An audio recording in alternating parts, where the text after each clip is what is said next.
My friend, today I'm going to take one of my original charts. You could find these on the channel. If you go to the channel, it's underneath, I think, like Wago playing charts. Long story short, there's hundreds of them. Oh, I shouldn't touch that. There's hundreds of them, probably thousands. I've written lots of songs in the last year or so. Long story short, it was a practice just how to go through the major and minor harmonic progression. So, if you're following this channel, on Tuesdays, we take time out, same time, Hawaiian Standard Time, as I'm in Hilo, Hawaii. I rent a room from Lauren Spencer at Big Island Guitars, namesake, right here, at 1221 Kilauea in Hilo, 96720. So if you're in town, pop by, say hi, howdy doody, how's it, hello, and maybe get a lesson. You can check me out for lessons either via Zoom or here at BigIslandTinyFootprint.com. With BigIslandTinyFootprint.com has a schedule where you can schedule yourself. Remember the time difference. I'm in Hawaii. All right, so I'm going to take a little gander at the song I'm going to be doing today. I think I chose a song called Sticky Buns. As far as all these songs go, a lot of the songs that we play out from beginning books tend to be kind of like basic. They'll have like a C chord, they'll have maybe like a C7 and then an F major. Is that a little too loud? Am I peeking out? Is that better there? Having just a little bit of knowledge about these chords and how they work together is kind of cool. The basic 7 that we learn on the ook are C major, D minor, E minor, F major, G major, A minor, B diminished. And then we learn how to like teach from that on the ukulele. But the standard, most songs are only like 3 chords anyways, like 1, 4, 5. There's a million songs you can play with 3 chords on the ook. So I'm using my old ukulele today. Long story short is my ukulele got stolen 2 days ago. I went to go greet a student at the front door and walked back in here, and long story short, it was gone. So I have to lock the door and be more mindful about it. That's what life is. Good lesson learned. Okay, here we are today. It's a buns of pancake breakfast. Name of the song is called Sticky Buns. If I had to guess, I'd say it's in the key of E flat or C minor. Let's check it out.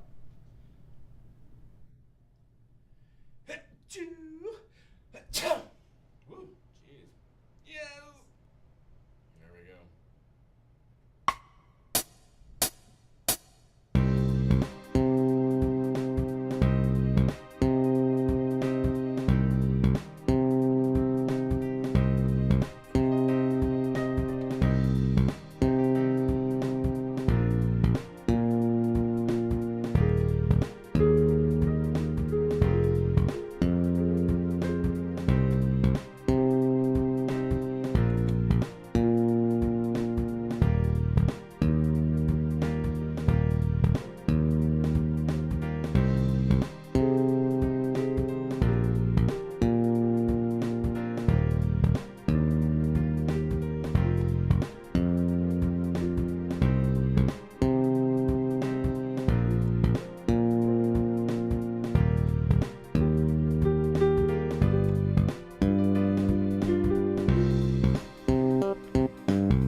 All right. So, songwriting 101. Today's song's going to be Sticky Buns.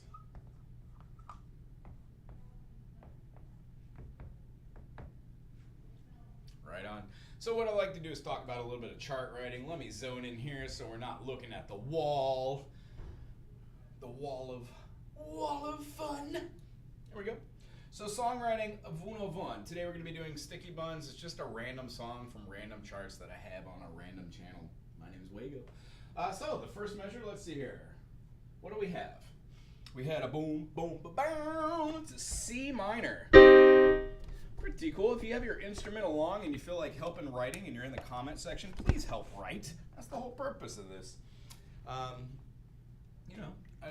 When I wrote this, it was just to go through the major and minor harmonic progression, as I alluded to. Long story short, when in the Western ear, there's certain ways to start writing and then try to break those rules. The concept is our 3 chord will generally go to a 6 chord.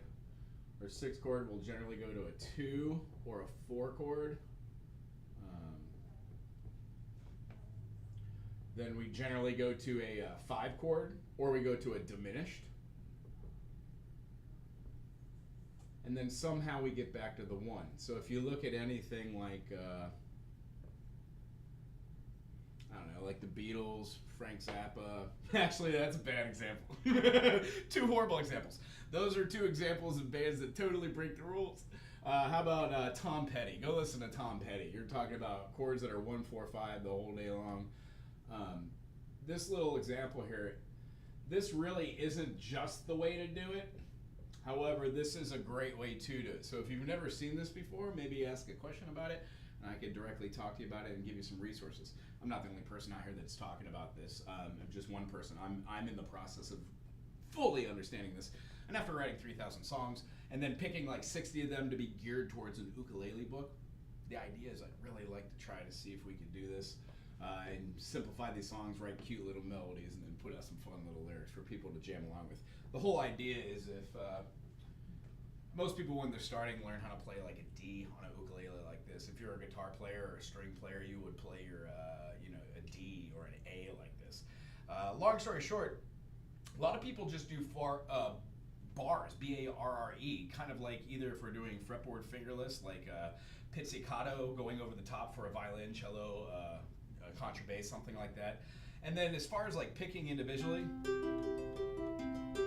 this kind of rotation is more like a rhythm thing, but as far as like the fingerings for these, there's really no difference between a B minor 7 and a D besides that 1 note on a ukulele. A lot of players in the beginning have a hard time with that. So understanding what a minor is, A sharp minor or a B flat minor, and a B minor is a hard concept, especially on the ukulele, because the high G string makes it so both of these notes are the same. We are the same, you and I. Us. These are both B notes. So rather than just having a book that teaches how to play a B minor, which is a little hard, you could talk about having a B minor and a B7 and have some sort of song that influences that concept. A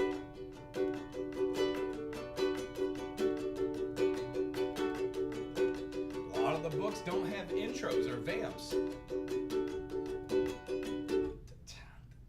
So if I was playing a B minor 7, and what key was this in? E flat. Actually, this might be a bad thing to do. I just want to write some music. I don't want to have a teaching lesson here, but if I was doing this, I would have E, F, G, A, B, C, D. All music's viewed through the eyes of the major. So when we have all of our sharps, the F sharp, and then we have a C sharp, G sharp, and a D sharp. Those are all the sharps in the key. And then when we have E flat, we have E flat, A flat, and B flat. The rest of them are going to be naturals. That's how I just do a little quick double check to make sure that I'm not crazy and that I'm using the mechanism of the circle of fifths. There are 7 notes in a diatonic scale. If E major has 4 sharps and I take away those 4, I am left with 3 flats. Pretty easy math. So if I'm looking here and I'm looking at that B minor is in the key of actually D, it's in the key of G, it's in the key of A, I think. And then what we do here is see that it's not in this key. B flat is here, but neither of those are a minor. They're actually falling on the positions that are majors. So that isn't a great chord to do an intro on. However, if we are going to the minor 1, the C minor, on the ukulele, maybe be interesting to like pick one of the chords from there. So in the key of E flat, which we're playing in, or C minor, what I'm going to do is just erase the other one. Actually, it's kind of small. And just, if you can, write this down if you want. I'll post a video in the community section if you're really interested in this. Otherwise, I try and get most of my students that are intermediate on this so they can start seeing that the songs that they've loved for years, the reason why they sound good is because of this. This isn't new. This has been around for quite a while. And if you are interested, put it in the comments section. And if you have any questions about what is transpiring here, feel free to ask. So our first measure is my intro. I'm going to write it out as such. And let's see here. We talked about having a 1, actually, yeah. A 1 chord, which is our E flat. We've got a 2 chord, a 3 chord, 4 chord, 5 chord. As we said, there's 7 notes in a diatonic scale. That's kind of what I look for. E flat, we have A flat, E, F, G, B flat, C, and then D. So right here, we're going to have our minors and minor. I'll even write that as a little bit of gap. So C minor and then E flat major have the same key signature. So when we're looking at this, my key signature, if I were to be writing this on the staff, let's just call it the treble clef. It's going to have 1 flat, B, B, C, D, E, F, G, A. Well, that's way too far, so let's go down. G, A. Well, wunderbar. And then because our next flat is going to be B flat, A flat, and then we've got E flat, we're going to go B, C, D, E right up here. Make sure we stagger them, so whenever you see 3 flats, that's what your key signature for C minor or E flat's going to be. Here we're starting off with the minor 1. Since this is kind of a newer expression in chord chart writing, I'm going to write this through the eyes of the 1, so when we do find that resolution, we're like, oh yeah, the resolution, the 1 chord. Here we go. We're going to be doing a 6 chord, which is our C minor.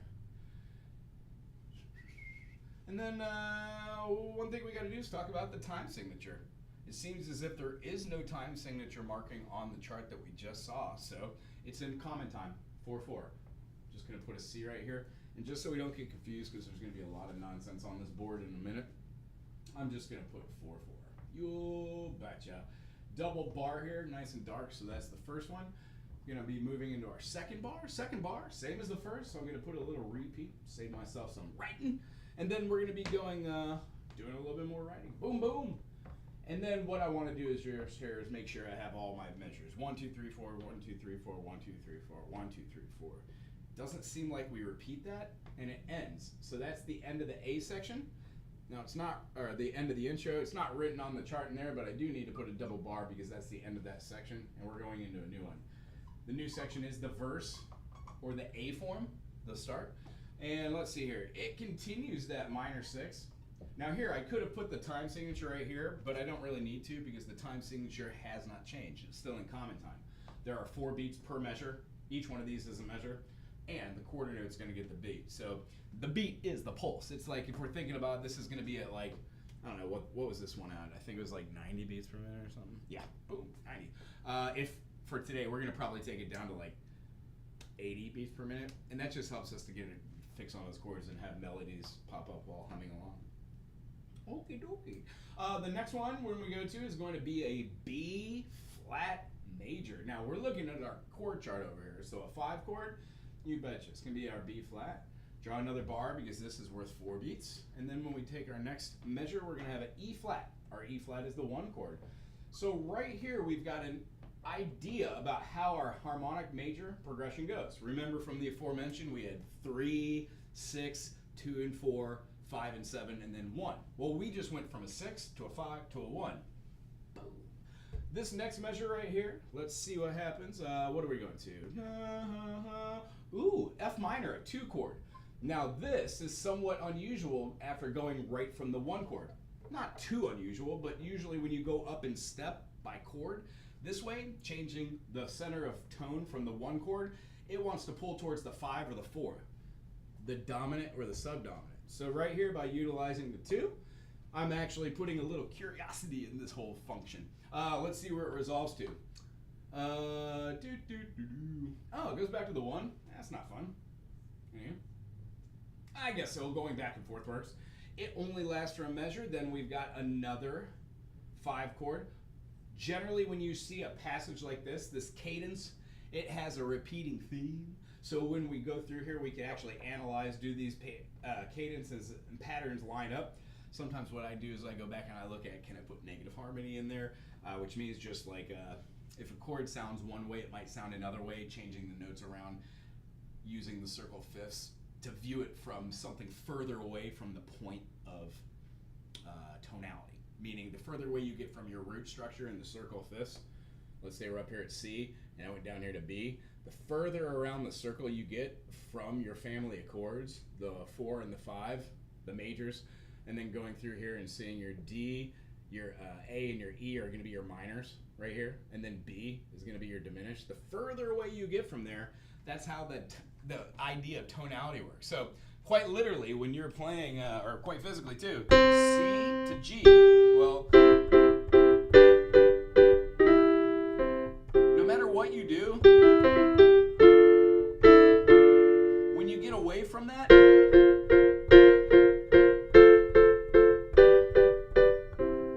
it just resolves to the 1 better. What we saw was here we would have that B flat minor, or B flat major, B flat major, the 5 chord goes to the 1. Well, the 1 in this case is the E flat. I would change the phrasing. Yeah, that's the kind of thing that I think about when I'm getting into all this. How close am I to the center of all the different chords that I'm playing? And do I need to go outside the box? Do I need to break the rules of the major or minor harmonic progression? Most of the time the answer is no, you do not. It overcomplicates things. So C to the 5 chord, the B flat, we have our 1 chord again. That's kind of interesting and weird.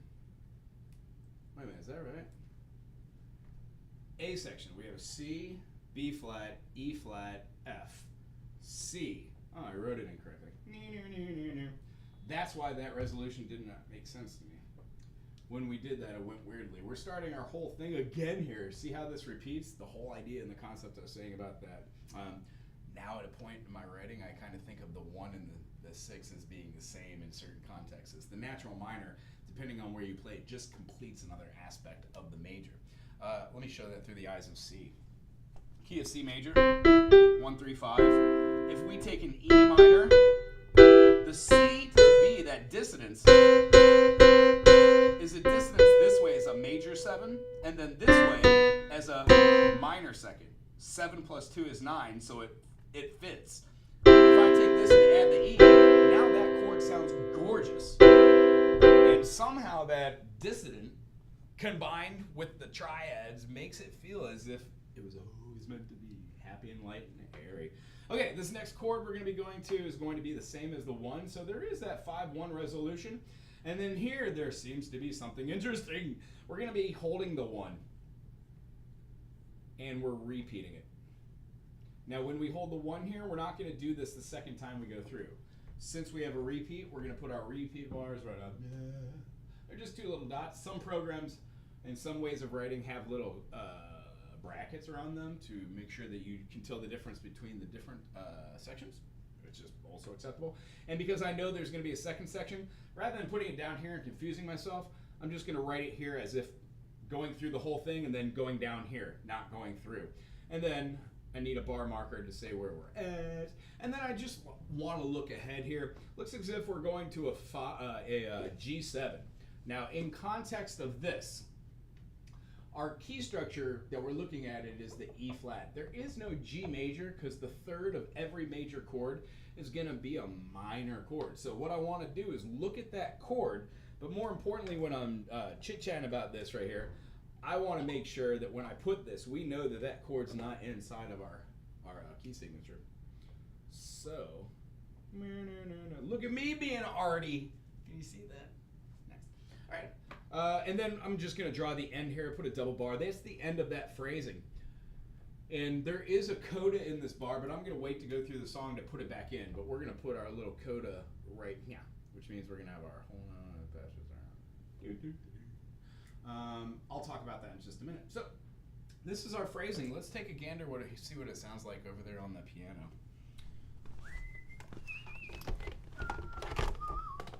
Ooh, C minor, huh?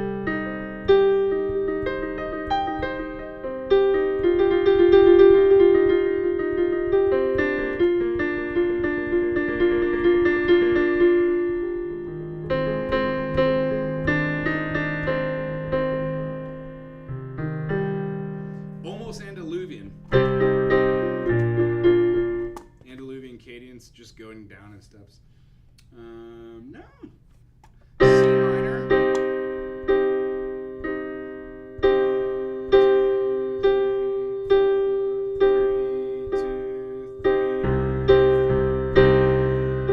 Here's the A.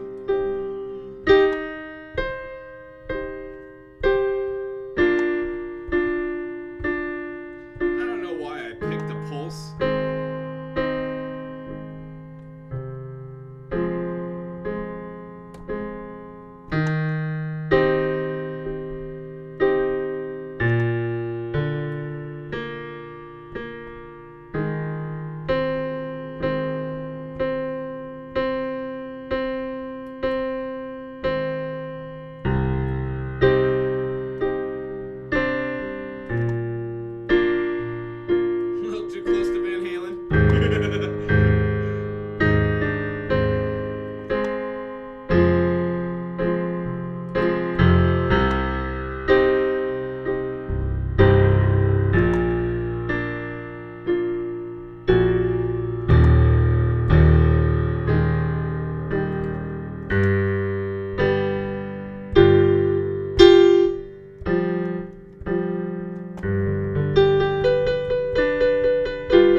The G7 kind of works. So in theory, in the key of E flat major, right? We have E flat, and then that negates to our F minor, and we're using that. And then we have a G minor, and that's the feeling because the next one is definitely major. So using the G major 7 brings the tonality of having these two notes, and because we're playing a dominant 7, the B diminished is now present. B diminished is present in an E flat major or C minor. So the reason why this chord kind of works, G dominant 7, is because the secondary triad is going to be this B diminished. Now B diminished does a great job resolving to the major 1 in the key of C. Right? But it also resolves to the C minor because ipso facto, C major and C minor share two notes. They share a dominant and they share a root position or a prime. So whether the median shifts back or forth, that's just a shifting of an A note. So let's hear what it sounds like. Yeah, I think that works quite well. And that might lead till tomorrow's explanation on the theory thing, since I'm here. Hey, if you got nothing going on tomorrow, we're going to be doing a little bit of theory. I think tomorrow is natural minor, which is why I brought that up. Being able to see the sixth of any chord is like the one because they share a key signature. In this case, it's E flat. It has the same key signature as C minor.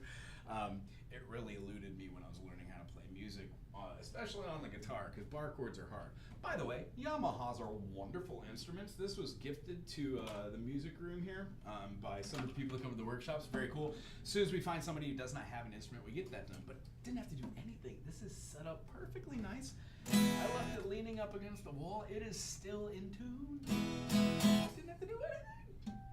Nice. So let's say we're playing that C minor. It's a weird chord. It's based off of our A minor. So if you know how to play a rootstock E, or if you played baritone style, we have our C, E, no, it's a B. Yeah, B. B, E, A minor, and then D flat augmented. If we move that shape all around like I try to teach on my channel, is all these shapes move. So once you know one shape, you can move it anywhere. I try to teach the idea of playing a shape with tree fingers, 1, 2, 3, and then moving your fingers so you can use the other 3. So when you go anywhere, you have this bar chord concept. It works for all stringed instruments. The reason why I find it interesting. I never played an E flat ever until I started playing like bossa nova and jazz. A lot of it has that, and more importantly, they don't really have like this chord, which is hard. You know, they would more or less have like a major 7 chord, so it felt more like an A major. That was a great way to get in the pool of jazz and not feel overwhelmed by what it actually looked like. Anywho, I dig this G7. Let's get back to this G7. Maybe tomorrow I'll explain why, but we're talking about natural minors.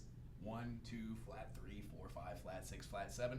And because all music is viewed through the eyes of the major, we will discuss what that means tertiarily. All right, so I'm digging on what that sounds like. I don't really want to squish a B section in here, but I do know that we've got a really, really quick B section. Only has 2 measures. And then the C section actually goes for a little minute. So can we see up here underneath our key signature? Faux show. Let me get rid of that key signature because we now know that there are 3 flats in this. And then taking this, how about we'll just use that orange marker, box this off. That's our reference, our tool, our kit, our legend. I've never heard it referred to that. Maybe it is. You know on a map how they have that little thing you can look at and go, oh, that makes sense.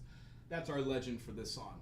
Key of E flat, C minor. Our B section. We got to start this off with double bubble bars. That means that we're having 2 bars which signify the beginning of a phrasing. So A section goes to our B section. Now, this binary form has 2 things. One, you will establish a theme. The theme in this one was this, because it repeats itself. It's a part of the cadence, part of the progression. When we go up here, oh no. What I want to do is write out my B and analyze. Does it make sense to have the section? Is it completely different than the A section? Can I use a melody that I created in the A section and put it into the B section? And is it a strong melody because it functionally goes in harmony and melodies by step?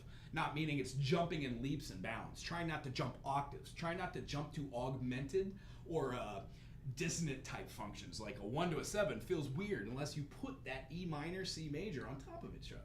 If you just went from C to B natural, or even B flat, it feels awkward. We want to be on our consonants, our stable chords, the 1, 3, 5 of the said chord. So in the B section right here, we are definitely doing a repeat of the cadence. We had a C minor, but now we're going to an F major? What? I don't know if I wrote that right, unless I did. So here we go. We have a minor 6. As I said, I'm going to write in some orange here. We've got the 2, but now the 2 is not minor. It's a major. And it looks as if I'm repeating that. So I don't think that I need to write it all over, but right here, I'm just going to put it down here because I know it's right around the corner. It's right. Yeah, I'm teaching right now. In a minute. Aloha. Cool. So we've got our C minor because we know it's going to have a repeating theme. I'm just going to go ahead and write this in. This is our 2 sections at once. You really shouldn't write 2 lines at once unless you can, unless your brain works that way. Our B flat right here, you betcha we're going to be playing our 5 chord again. And the reason why, again, that I'm writing these in Roman numerals, I might get to the end of this song and realize I don't like the fingerings of the keys on the piano or the ukulele or the the sax or something. Whatever I'm trying to write this for, whatever key it's in, it might have a better fingering or a different pitch or a different concept that can only be done if I change keys. So if we start this off in E flat, which isn't the easiest key to play in, but somebody would be like, why don't you write in C? Well, yeah. For the first 1,000 songs, I did write in C. And then I got bored of writing in C because there's only really so many things you could do, hypothetically. Now that when I could write in B, and I could also write in B flat, F sharp, heck, I've even tried to write in hypothetical chords like G sharp, which is a pain in the butt. And if you want to know why, ask that question. I'll put it in the comment section. Anywho, we have a double bubble bar here at the end of this, but once again, we're not repeating, so we don't need a repeat symbol here. We just need to complete our cadence. Our cadence goes to the 5 chord again, and then rather than ending with just the 5 again, it does a 5, minor 6, 5. Now, what this does, it forces us to rush the beat. There is no suspension. what a 6 chord is in a major when you go to the 5 chord and you go away from the dominant, but you don't resolve it. You don't go back to the 1, the tonic, the foundation. What happens is you're doing something called a deceptive cadence. Whether you linger there and you leave it on the 6, or whether you go to any other chord, it's a deceptive cadence because the ear doesn't think that we're supposed to go to there. That's just kind of what we're taught. And right now, that's the end of my B section. As I said and aforementioned, there is a C section. Let's put that here so we know that comes next. I want to get down on the piano and just play a really quick version of that because I want to hear it from the G7. G7.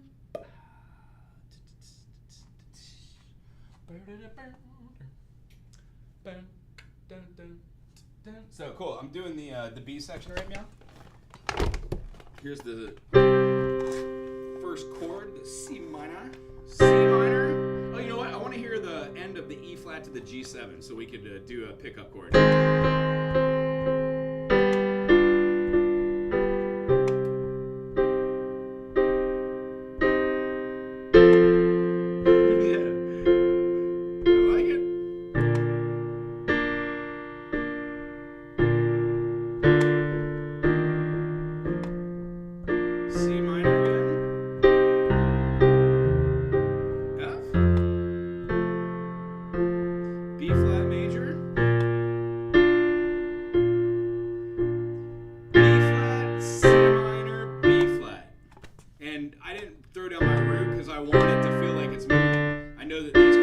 I just move the function of tertiary movements of thirds. Yeah, I dig that. Let's see what this B flat, C minor, B flat, tertiarily moving up goes to into the C minor again.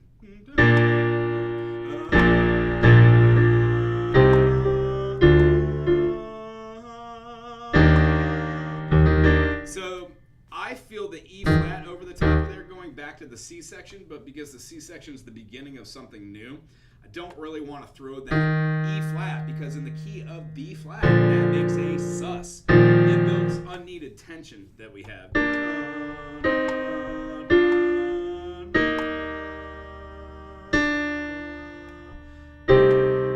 Unless the first measure of C is a completion of B moving into a different concept. But generally when you get to ternary form and you move from binary, which is A and B, and then you do a second, you generally change the key signature. Like I would go from a C minor to a C major. Or I would change that E flat major into an E flat minor. Or, you know, different strokes, different folks. So for this next section, we have a C minor, F, and a B flat to a B flat. So what, or a B flat to an E flat.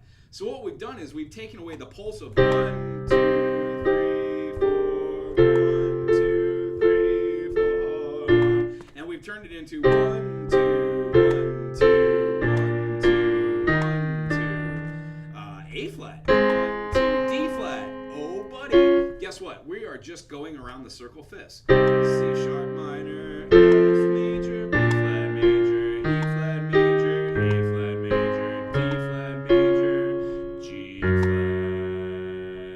I don't know if I like that chord there. G flat major. And then F augmented. Ooh. Love that.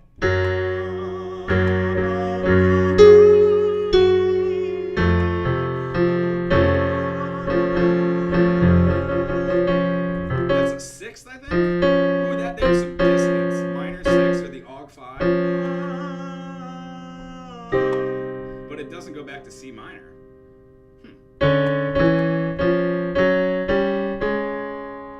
Ooh, very interesting. There needs to be a chord in between there. Huh. Well, let's walk that circle. C minor, F major, B flat, B flat, I'm sorry, B flat to E flat.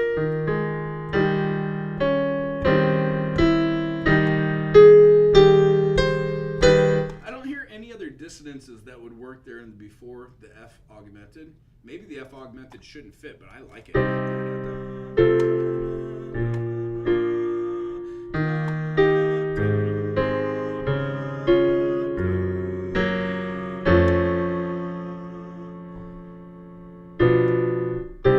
maybe a B flat. B minor. Is B minor? No, B flat. 7, dominant 7. No, then we go to A. So what I'm seeing here is I feel like I'm in an impasse. So what I want to do is I want to write the C section up here on the board and then take a quick ear and go back on here. Tell you what, if you're following along here in TV land and you have a suggestion, you're watching along live, put it in the comment section. I would love to hear it. Let's see here. You know what? I'm on the wrong screen. I didn't see. No volume. Can't hear me speak. There's no volume at all?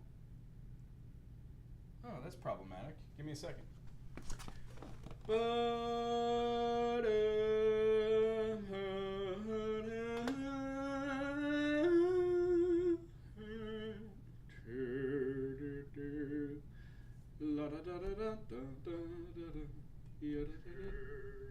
You know what? I hear a little bit of volume. Maybe that comment was in the beginning. If you're watching out there right now, can you hear what I am saying? I'll even turn this up just a little bit as well. Just don't want to blow our eardrums out. Sorry, Mr. Torrance, I didn't get to your comment. I had it on the wrong screen. I have a hard time with technology. I'm working at it. So I'm going to go ahead and complete this. Follow the C section. And when I get away from the microphone, I will speak a little louder. And tell you what, if you are watching these and you enjoy this and you'd like to help out, I'm so close to having half of my watch time hours. We need 4,000, but 3,000 really gets the ball started. As soon as we're monetized, I could maybe invest some money. I eat canned food. I'm broke. I work 2-3 jobs. Long story short, life's hard. What I love to do is teach music, though. I get to do that 3 times a week, and then everything else, I have a bunch of labor clients, which I enjoy doing manual labor for. Currently, I'm building a house, so that takes a lot out of me, which is why I look really broken right now. However, the body does heal if you treat it right. So I'm trying to treat my mind right by doing some fun music. If you like what I do here and you want to help out, you can go to bigisland.com, bigisland.tinyfootprint.com, and donate. And then, long story shorts, if you can, help watch hours. If you go to bed and you want to watch the rudiments, just put the volume down. It's an 11-hour video. Any watch hour time will be great. 12 hours plus 12 hours plus 5 hours really adds up. So if there's how many people on this channel? I don't know, 5,000, 4,000, 6,000. I don't remember.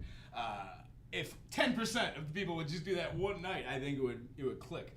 But I can't ask everybody to do all the things all the time. I'm just gonna keep putting the content out there and have fun. Anyway, if you have questions about that, please reach out. So the C section right now, we're gonna be going right back to our chord chart here. The program I'm using is called iReal Pro. iReal Pro helps me to put songs out pretty quick. I could probably knock 6, 7, 8 songs out in a half an hour. Not all of them winners, of course. So our C section is going to be doing our minor 6. After our minor 6, instead of having a bar here, we're going to be counting these as we said. Now, I could have changed the time signature, absolutely. However, the less we have to read, the better. Maybe for the book, we'll change that concept. But for now, we're just going to keep it here. So, seeing this again, we have that major second that we utilized from the part right before. Boom-a-da boom, boom, boom. Our B flat is going to be our 5 chord again.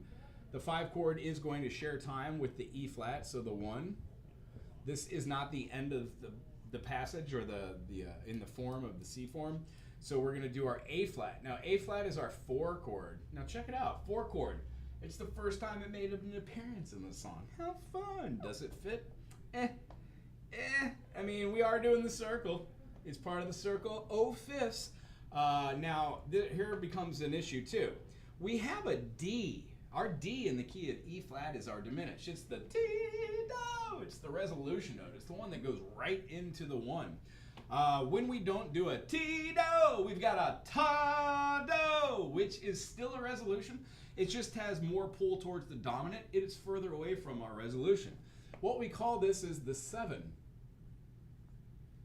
And when we do the 7, we generally do it as a major. Oh, that's some pretty bad handwriting right there. Sorry about that. And Roman numeral style, you just capitalize the VII. It turns into a uppercase, VII. And that represents our D flat. So that's exactly what's right here. Since it's not in the key signature, I'm going to draw it as such, putting our 5. Let's see if I can double these up so it looks not only intriguingly cool for the eye, but it's actually intriguingly cool for the brain. Can we see that? Cool. It heightens it. Nice. So the next one we're going to do right here is we're going to a G flat. Now, is there a G flat here? Absolutely not. We have a 3 chord, which is a minor. These were all played as majors because the central theme that's inside C is we're moving by step going down the circle of fifths. So when we like count up it, we would go A, B, C, D, E. That's 5. So when we go down the other way, when we go up, D, E, F, G, A. So A down to D would be a 4th. E down to A. It's always the opposite because a perfect equals a perfect.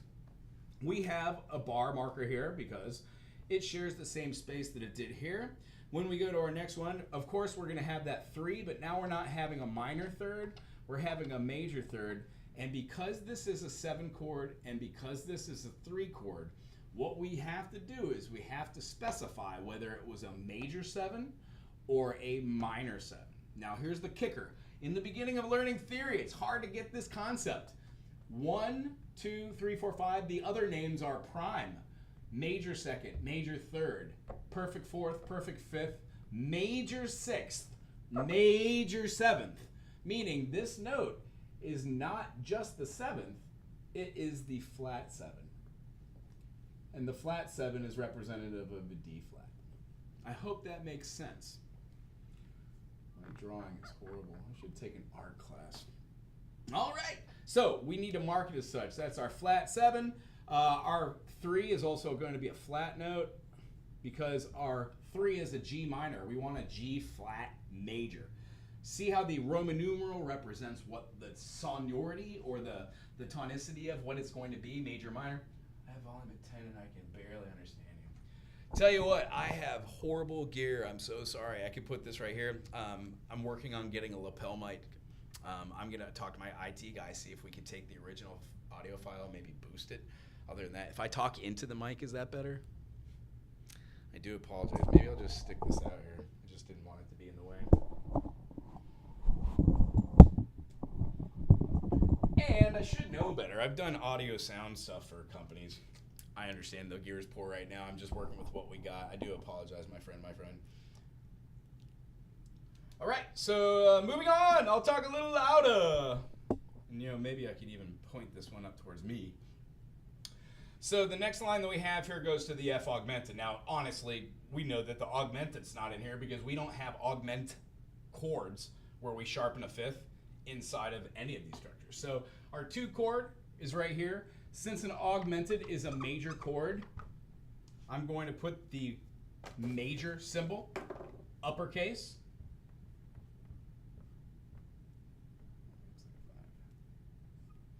So that's a 2 plus or a 2 augmented. And what that means is you play the 2 as an F, but not an F minor, as an F major, and you augment the 5th. That's what that lead sheet symbol means.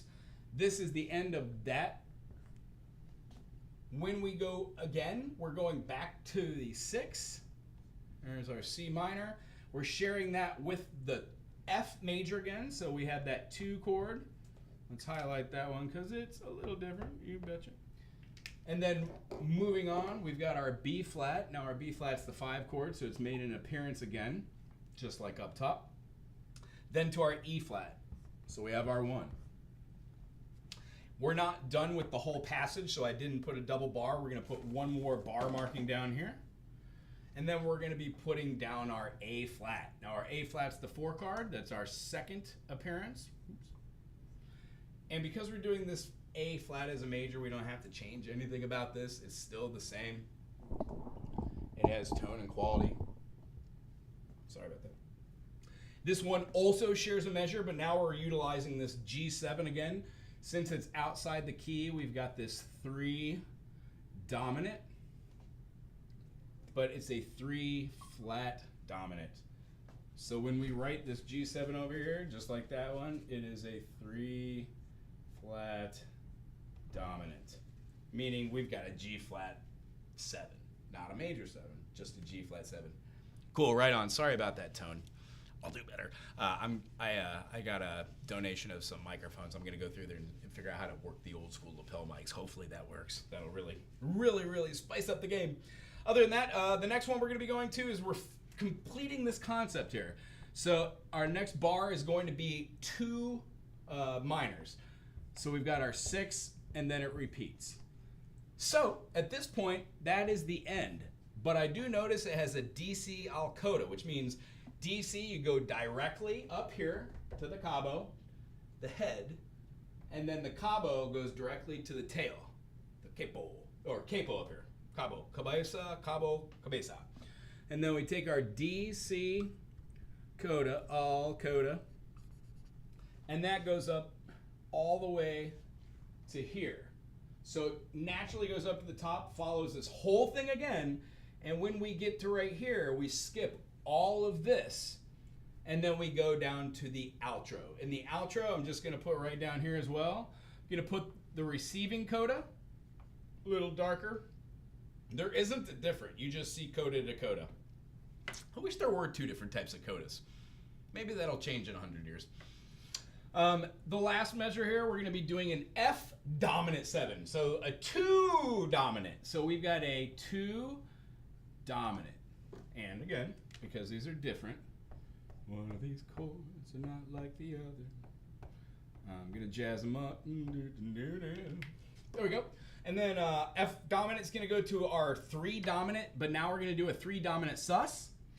1, 2, 3, because it's a G, and there is a G inside here. Oh, you know what? That G flat was the only one we did there. That one's not a flat. My bad, if you were following along. Only here when we did the G flat. This one was a G flat. Every other one of these is a G. You do not need the flat. I do apologize about that if you're playing along. And then this one is a dominant sus. Now, a lot of people have a weird one about this. The sus, if you don't write 4 on there, it just is the 4. Let me get the ook. What are we talking about? G major. So G major on a ukulele has a 1, 3, and 5. The G, B, and D.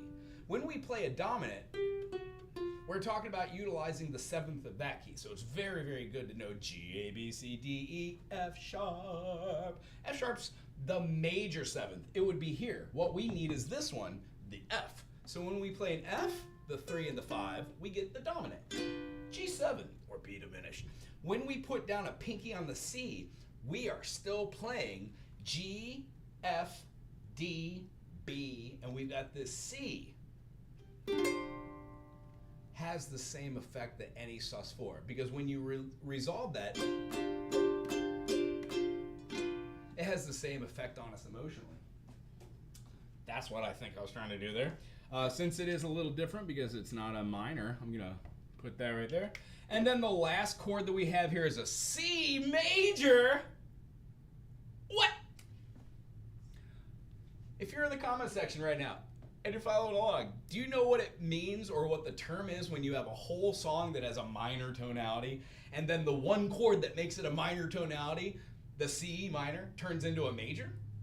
It's an interesting concept. It's done a lot in non-secular music at the end of a song. And then I'm gonna have to make this the 6 major. And then I'm putting double bars down here. Double bars. And those double bars are nice and dark. Because double bars signify the end of the whole song. But you need to make them super dark. Programs do it for you, but if you're handwriting charts and you're handing it to somebody, you definitely want to do that. Can we see Sticky Bun? Sticky Buns. And again, names for these are stupid. If you have a name to suggest because the music affects you and you're like, oh, that's a stupid name, throw one out there. Maybe I'll call it Volume. Yeah, too soon? All right, let's go over to the piano. Play this while my camera still works and see what it sounds like. If you are, and you know what? I want to play it on the ukulele. Let's get familiar with these chords.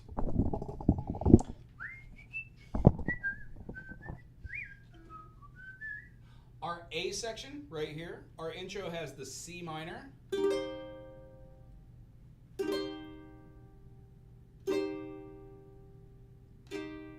Our A is the C minor, and we're going to the B flat major. and then we're going to the E flat, and then to the F minor. We have our C minor, to the B flat, to the E flat. Repeat. And I just realized I'm playing it in 3, my bad. 1, 2, 3, 4, 1, 2, 3, 4, 2, 3, 4, 1, 2, 3, 4, 1, 2. Here's our second ending to our G dominant 7. 2, 3, 4. Over the B section, we have our C minor again. 1, 2, 3, 4. Here's our F major. 2, 3, 4. B flat. 1, 2, 3, 4. Again. 2, 2, 3, 4. C minor. 2, 3. Here's our F major again. I like it. It's a cross modulation between family chords. 5 chord. And remember, 5 minor. We're going to go to our C. C minor. I think I want to change that chord. We're going to have our F major here, but the idea is we're no longer in 4/4. We have 1, 2, 3, 4, B flat, E flat. We're going to have A flat. It's a weird one. If you're not used to playing the ukulele here, try play your F major with the second fingering. 4th fret's an A, so 3rd fret is an A flat. When we do our A flat, the next chord we're going to be going to is, if you could just think the circle fifths, A flat, and then D flat.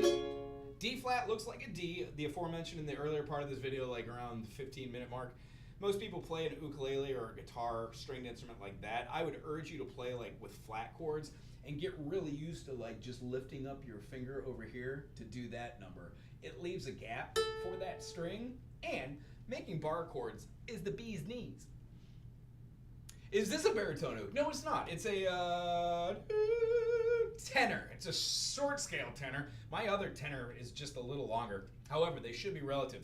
You move up only by 2 frets. My baritone, when you put the saddle to saddle, I get almost 5 frets over the top of it, and it definitely changes the tone. What? Do you play ukulele, Jeff? Let's see here.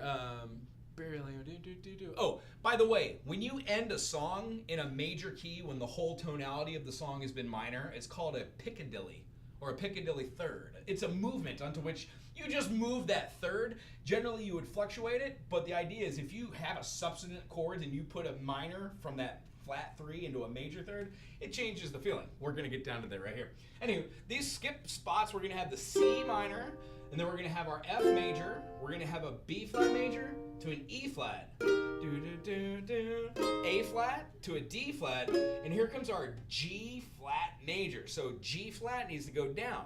Since we were playing our G here, and this is an open G, that does not work on oud. So we need to move it back and then put a finger down. So the aforementioned F major, when we move it up, that's an F sharp major or a G flat major. This one happens to be the G flat major, then we're going to an F augmented. So an F augmented, when we play here, has a 1, 3, 5 of an F, A, and a C. To make an augmented, you simply take the triad and you sharpen or you augment by a half step the 5th. That 5th tone, you play guitar, right on. The baritone is just like the top strings of the guitar. You just don't have the E and A, right? I think you know that one. If not, I have a couple baritone videos out there, so if you're looking to pick up a cheap ook, baritones are great. They're great to travel with. They hold up well. The F augmented, we need to make the 5th. So what's the 5th? F, A, C. The C note, what we need to do is take an F major chord and then play the C sharp or the D flat, and harmonically we're going to call it a C sharp. So the chord right before that was our G flat major, and then to an F augmented. Yeah, I like that. Whoop, whoop, whoop, whoop, whoop, whoop. Right here to the A flat.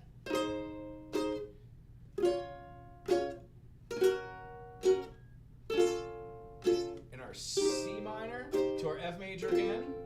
So it feels like it goes back into the theme, but we're keeping the feeling of the chords. Here we go with our A flat again, A flat major. But now we've returned to our 3 dominant, G7, which puts us into the ability, or as we were talking about earlier on the piano, you would want to resolve to the C major from a B diminished. Well, G7 is a B diminished on a ukulele, essentially. So when we go through that phrase of the A flat to the G7 to the C minor, it feels like it's a resolution, but it goes back into the minor tonality. Hence, when we go through this whole thing again and up to here, that just does the song again, so we have a second verse. What I really like to do is do an intro that's actually really kind of interesting, simple, but weird, has a lick. So we're doing the C minor. If I was playing this up to speed, I would figure out something like Does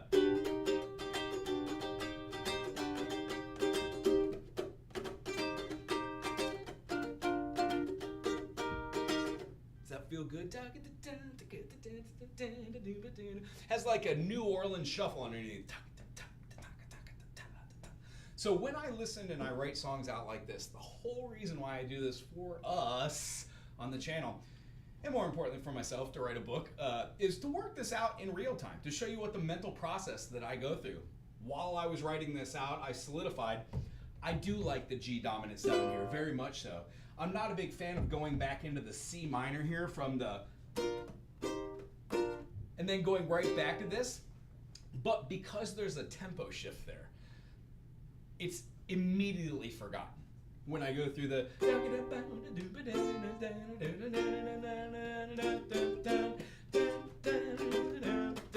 because that feeling would have been different from the rest of the tune. Cool. So if I went through this whole thing and went to here, my G7 would then skip all that nonsense.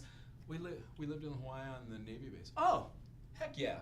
Right on. So other island too. I'm on the Big Island, more farm island, but yeah, definitely.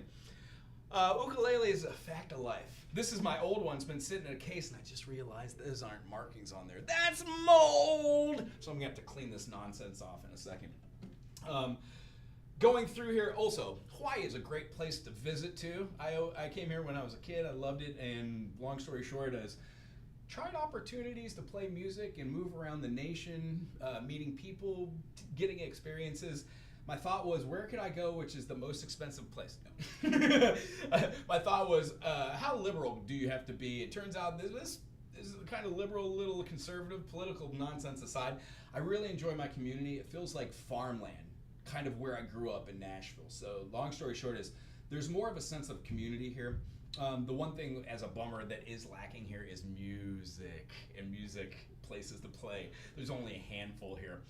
So my hopes are to teach for many, many years here. I'm already in my 3rd year teaching, but teach maybe a little bit more, 4 days a week, doing some traveling up and down the coast, Waimea, Hana Hou, go up Kalapana, and maybe over to Ocean View. Just move around the island on Highway 11, Mamalua, and then maybe ask for donations, get grant writers, and collect money, and then open up a music center. Many, many, many music centers have been opened here, and many, many, many of them have failed. I've talked with many people who ran them, who knew about them, who worked there, and who just frequented them.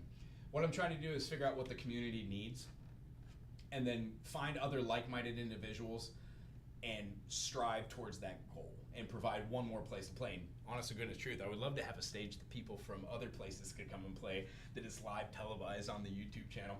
Big dreams, but that's the thing. Dream big, just like our songs. They might start off with just a couple chords, then you could replace them and have fun. The end result here, we did change the tempo, but what we should ask now is, are we gonna go back to a tempo movement here? Because these do not have the same tempo. So what does that feeling feel like when you go da ga da ba da ba da ba da da da da? 2, 3, 4, 1, 2, 3, 4, 1, 2, 3, 4, 1, 2, 3, 4, 1, 2, 3, 4, 1, 2, 3, 4. 1, 2, 3, 4, 1, 2, 3, 4, 1, 2, 3, 4, 1, 2, 3, 4, 1, 2, 3, 4, 1, 2, 3, 4, 1, 2, 3, 4. Coda all the way down. Now we're doing an F7. So we went 1, 2, 3, 4, 1, 2, 1, 2 though. We have a sus on there. And then ends Piccadilly 3rd on the 6th, which is a C major. Interesting. Back that up just a little bit.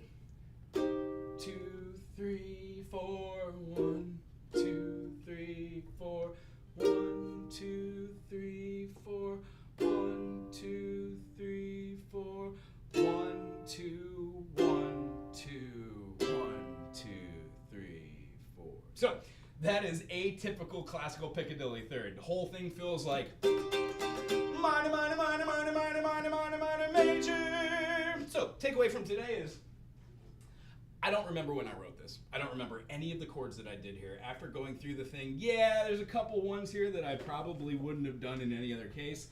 I ended up liking that.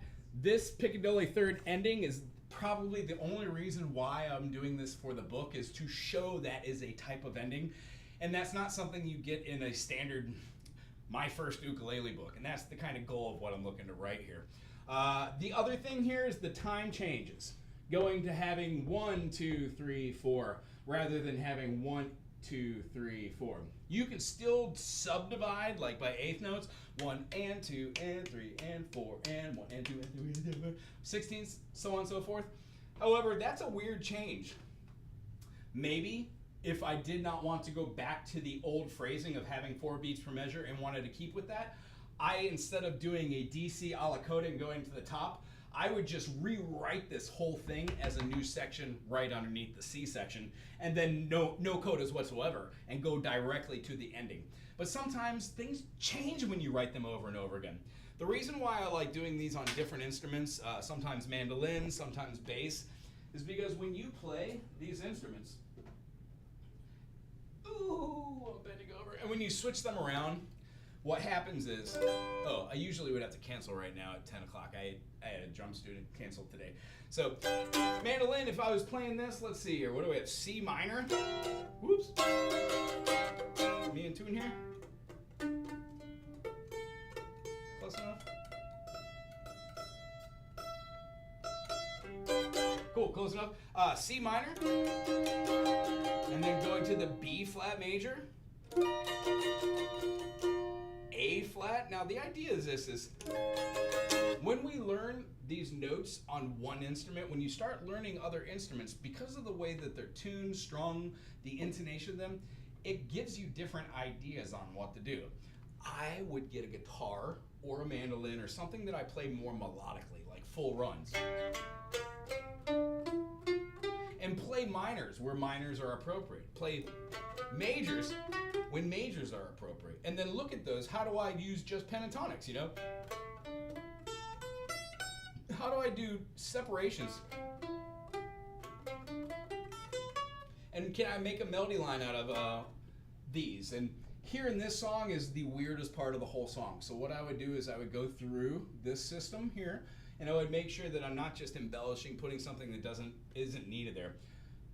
I think this is a little overwhelming for a kid song, but being able to point to a song, maybe this will be one of the song choices out of the 60 songs that I narrowed down to like 10 songs for a book, that will actually have stuff that will be like, this is what it looks like to move in fifths or move in fourths due to the circle of fifths. And when we read this, we can clearly see this. And then the last thing that I wanted to bring us to, if I was wanting to write on this, but I wasn't too terribly confident on an instrument like this one, playing like an A flat or a B flat, because the chords that I generally learn are the A major or the B major, G major, D major, C major. They're much easier to play as open chords on certain instruments. So the idea is, could I look at this and go, okay, rather than playing a C minor, what would it just sound like if I was doing an A minor? Because I know my A minor is my minor 6 of the key of G. So A minor, 1, 2, 3, 4, 1, 2, 3, 4, 1, 2, 3, 4, 1, 2, 3, A minor, D, G, and then we would go G, E minor. I was thinking in the key of C. A minor, and then the fifth is G, and then C. Minor 2 is D minor, so we would have. So sometimes it's easier to look at these and train your brain to play a different instrument from Roman numerals than it is to write out a chord chart or a lead sheet that has the actual notes. It's wonderful to be able to look at that and go, yeah, G7, I know that one, G7, and play it. But the idea is when you don't know the note name from the alphabet, A, B, C, D, E, F, G, and you know them from the Roman numeral standpoint, you at that same point are also learning to do like 1 to this one is called a minor seventh. That is the note you use with an E flat, G, B flat, and a D flat to make this chord. E, no, that's not right. Here we go. E flat dominant 7. So if we know how to play a D major and we go up, that's a D sharp, and then we move it. Well, if this chord is hard to play, it is much easier to play like a C7. So the concept is, where do you want to play, what fingering, what fret, what sound you want to get out of these? And I guess the end result of all this nonsense is, it really doesn't matter. If you keep consistently writing over and over again, you might write 50 songs and one of them, that's the one. I hope that when you do that, you find other people you could share that with, bounce your ideas off of others, and have them respond back to you, and then, take criticism well. I take criticism pretty well these times. And do these over and over and over again. And eventually, the name might change. Some of the passages might change. But if you start writing this now, in the beginning of this, it really does something for the brain. It allows you to see outside the box of what we consider traditional music. This is a great way to visualize your music and to share with others. Are there any questions about what we covered here? Oh, cool. What I found about the ukulele is a lot of people, a lot of places. Since I'm in a tourist destination, I do a lot of one-off teaching sessions for individuals that just bought an instrument, they want to learn how to play it, or have one and they want to bring back some knowledge. And a great place to learn how to play an ukulele is in Hawaii, where many of us have traditional teachings. I particularly excelled at the ukulele because there was a need for it. I had never played one before moving here, besides just noodling on one at maybe a music shop. And then what was the story here? I wanted to get a job teaching, to get into it, because I was doing a lot of hard labor working here on Hamakua coast, and then life changes, moved away, and then was able to commute back and forth between where I live and the central city, Hilohia. And I found a couple different music stores. Some of them panned out, some of them didn't. Now I'm with my favorite music store on island, probably predominantly what I would say the best to go to for repairs, definitely. New gear, and then being able to get great vintage gear as well.